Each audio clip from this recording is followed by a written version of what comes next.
120 Spirit airplanes grounded in a single night. At 3 in the morning on May 2, 2026, an entire airline stopped existing. The flights ended.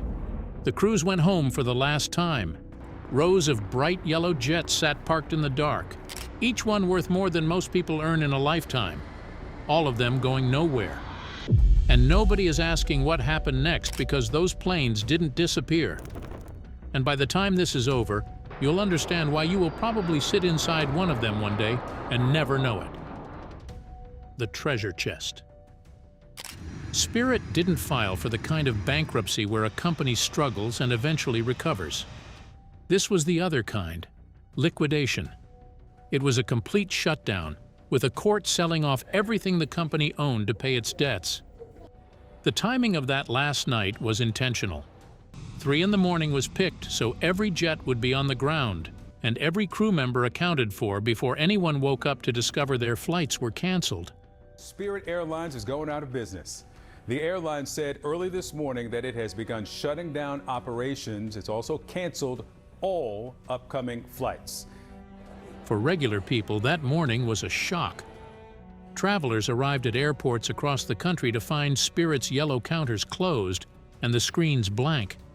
Families in the middle of trips suddenly had no way to get home. Anyone with a ticket for the next week was told not to come, since the phone lines were down, the website was offline, and the company was simply gone. Now to the shutdown of Spirit Airlines. The low-cost carrier died this weekend as it lived with lots of frustrated customers. No one picking up the phones and passengers scrambling nationwide. Imagine a parent who booked a cheap seat to attend a child's graduation, or a worker hoping to get home for a rare weekend off, checking a dead app at a gate that would never call their flight. Millions of plans disappeared when the lights went out. Spirit was the first major American airline in a generation to collapse like this, brought down by slow financial pressure that ended suddenly. The company's survival depended on cheap fuel, but when the war with Iran caused jet fuel prices to jump by about 70%, Spirit spent $100 million on fuel in just 2 months. A $500 million government bailout was supposed to help, but lenders reviewed the numbers and decided it wasn't worth the risk. And this was not Spirit's first brush with death. The airline had already filed for bankruptcy once before, less than a year earlier. And now to another bankruptcy filing by Spirit Airlines. It's second in a year, the move coming during this major holiday travel weekend. And had spent the months since shrinking itself to stay alive, handing planes back to their owners and cutting its fleet from more than 200 jets toward roughly half that number.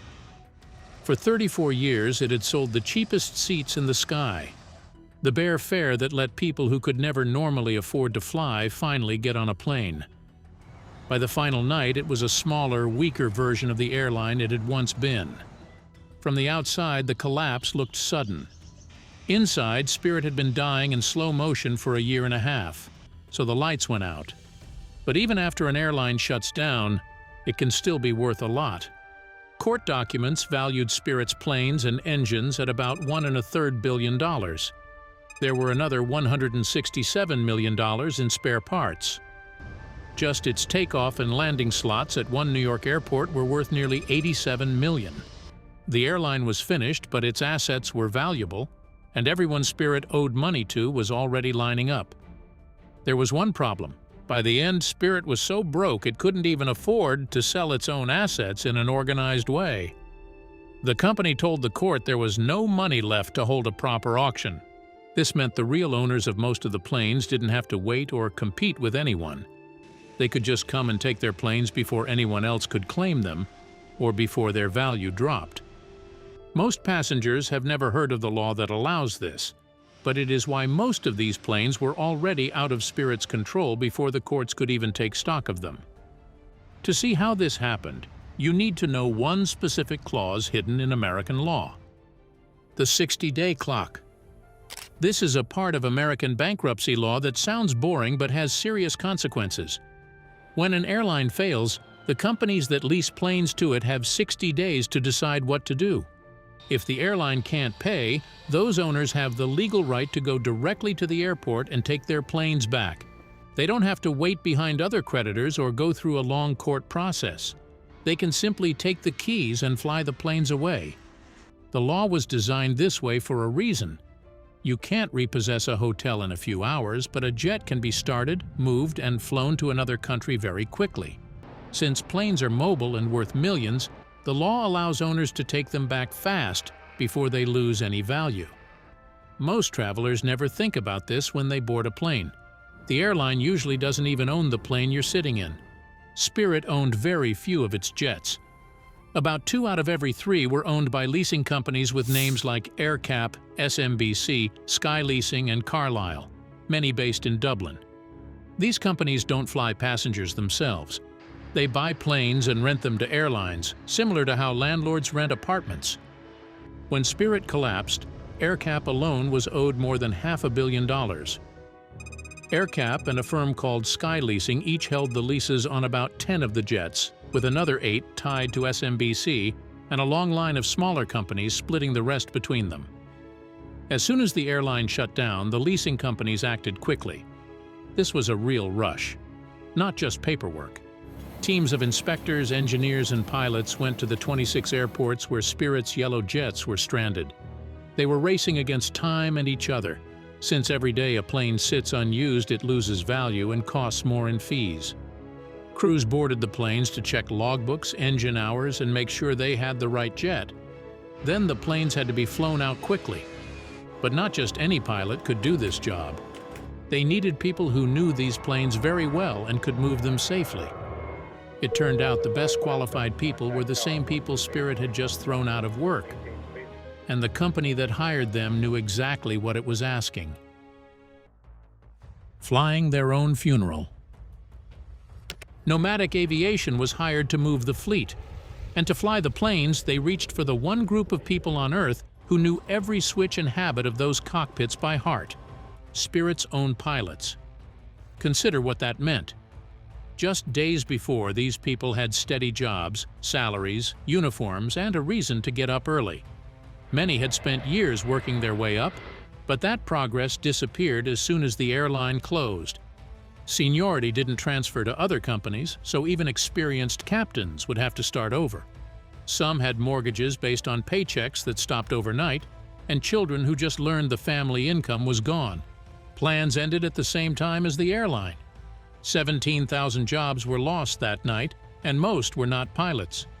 Flight attendants, gate agents, baggage handlers, mechanics, and many others who kept the airline running all faced the same uncertain future. Now, a few of the pilots were being paid one flight at a time to fly the planes they once worked on out to the desert, where most would be stored or dismantled. Bob Allen, who runs the company that hired these pilots, described the situation as a death in the family. He wasn't exaggerating. He said the work was a small mercy, providing some money to people who had just lost their jobs, and offering something harder to describe. Some people simply needed closure. Imagine sitting in that cockpit. The same seat, the same checklist, the same plane you flew with passengers just a week ago, but now the cabin is empty and silent. You know that when you turn off the engines at the end of the flight, you will probably never fly this plane again. For many pilots, that last flight was their only chance to say goodbye. There were no passengers, no schedule, just a quiet trip across the country in a plane they had spent years flying, knowing the next pilot might be someone they would never meet, possibly at an airline in another country. Adam Giordano, one of the leaders of the operation, moved more than 20 jets in just 1 week, flying them from airports across the country to the Arizona desert. He even flew one himself, taking an empty Spirit plane from Philadelphia to Marana. He was so busy with the work that he forgot to eat one day. In those first days, the crews were spread across 5 different airports at once, and on a single Thursday alone, 6 of the yellow jets lifted off and turned their noses toward the desert. Some of those jets were still flying days after Spirit officially stopped operating. The cabins were empty, with no passengers on board. They cross the country under new flight numbers that no longer belong to any active airline. If you looked up that week and saw a bright yellow plane overhead with empty windows, you were seeing the end of an airline at 35,000 feet. All those last flights ended at the same spot, a place meant for the dead. Yet hardly anything that arrives there is truly dead, where planes sleep. The yellow jets landed in Arizona at two airfields named Goodyear and Pinal Air Park. People call these places boneyards, and it makes sense when you see rows of grounded planes baking in the sun, lined up nose to tail as far as you can see.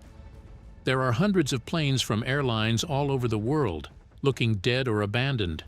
But that name isn't quite right, because most planes here aren't here to die. These planes are parked in the desert for a reason. The dry air helps slow down rust, which can damage a plane from the inside. The land is flat and cheap, with space for hundreds of jets. There are also fewer birds and insects to get into the engines. If you stand among the planes, it feels strange. Jets that once carried millions now sit quietly in the sun, with windows taped and noses covered, like memories lined up in rows. To a tourist, it might look like the end of the road. But for the people who work here, these planes are just inventory, waiting for someone to call. Pinal Air Park by itself spreads across more than 2,000 acres of open desert, about 90 miles outside Phoenix, with room to hold whole fleets at once. Walk the rows out there, and the only sounds are the wind and the soft tick of metal cooling in the heat. Storing a plane isn't as simple as parking a car in a garage. If fuel stays in the tanks, bacteria can grow and turn it into thick sludge, so every tank must be drained and cleaned. The tires are wrapped in silver film to protect them from the desert heat. Engine openings are sealed to keep animals out. Some planes are even coated to reflect the sun.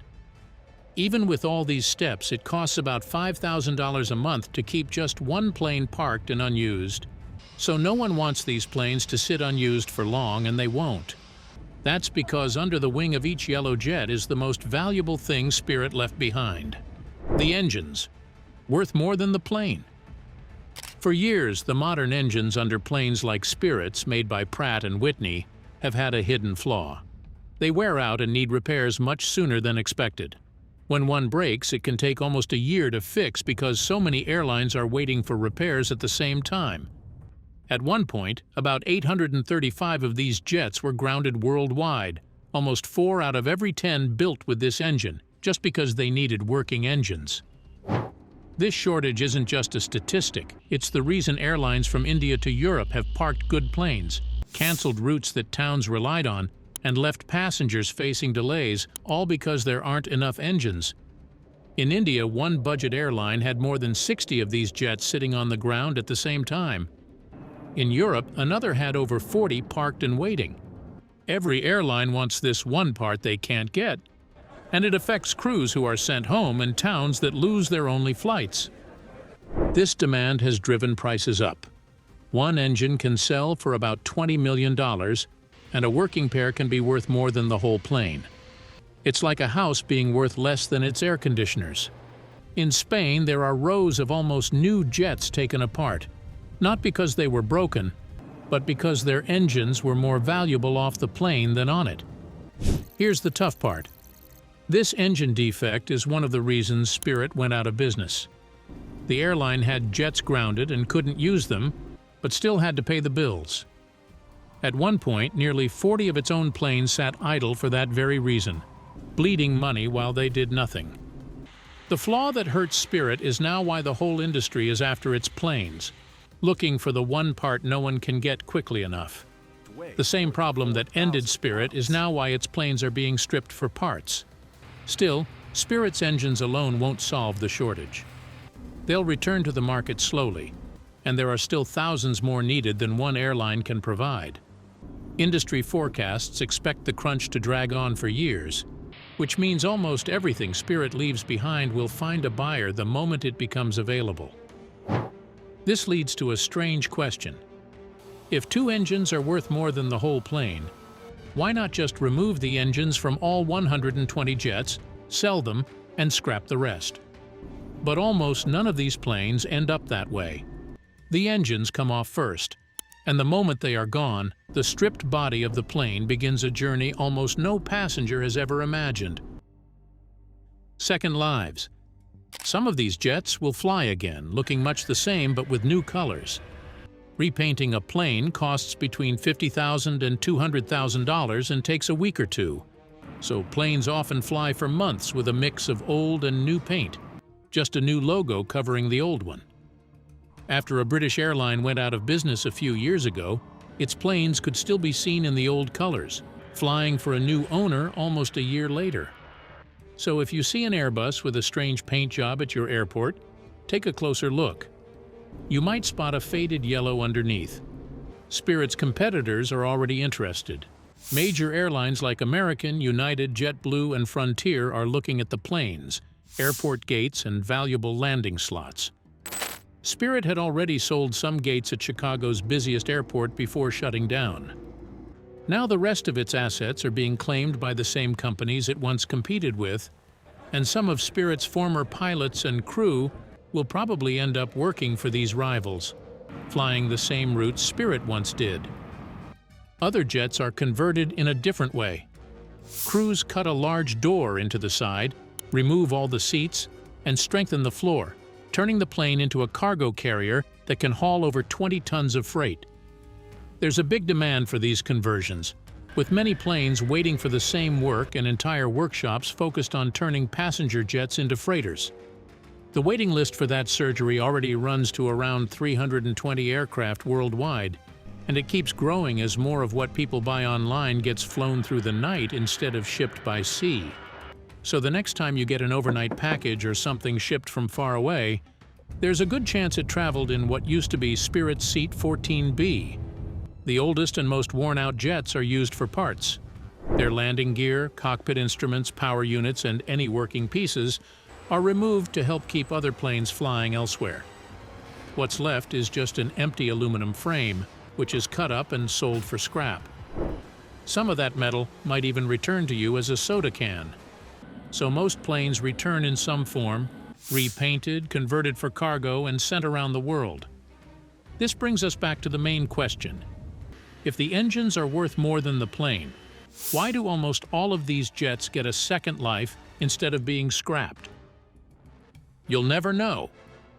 The answer comes down to one key fact in aviation. A passenger jet is built to last 20 to 30 years, and many fly for over 40. During that time, a single plane can earn its value back several times, moving from one airline to another and flying thousands of flights. The plane itself helps. The A320 family is the most produced airliner ever built, more common in the sky than any other jet. So there is always another airline that needs the frame and another shop that needs its parts. If you take the engines from a young jet, you make money once, but if you keep the plane flying, it keeps earning for decades. So even though the engines are valuable, a young plane is worth much more in service than as parts. Most of Spirit's planes are still young, with many years left to fly. The same math that could have ended them is actually what keeps them going. So the desert isn't really a graveyard. It's more like a waiting room. One by one, those bright yellow jets get new paint, new names, and new flags, then take off again. Some will go to low-cost airlines in Latin America. Some will fly short hops across Europe under flags you have never seen. Some will spend their nights hauling freight over Asia, far from the country where they were born. That's what happens to the roughly 120 abandoned Spirit planes. They didn't disappear, they spread out across the world. So next time you board an Airbus with fresh paint and a small scratch on the seat back, take a closer look. If you run your hand along the cabin wall, you might spot a faded yellow mark. The seat you're in could have carried a family on vacation last year for an airline that's now gone. You might be flying on one of these planes right now, a jet once left in the desert, and you'd never know. Those planes didn't disappear overnight. They simply found new places to land.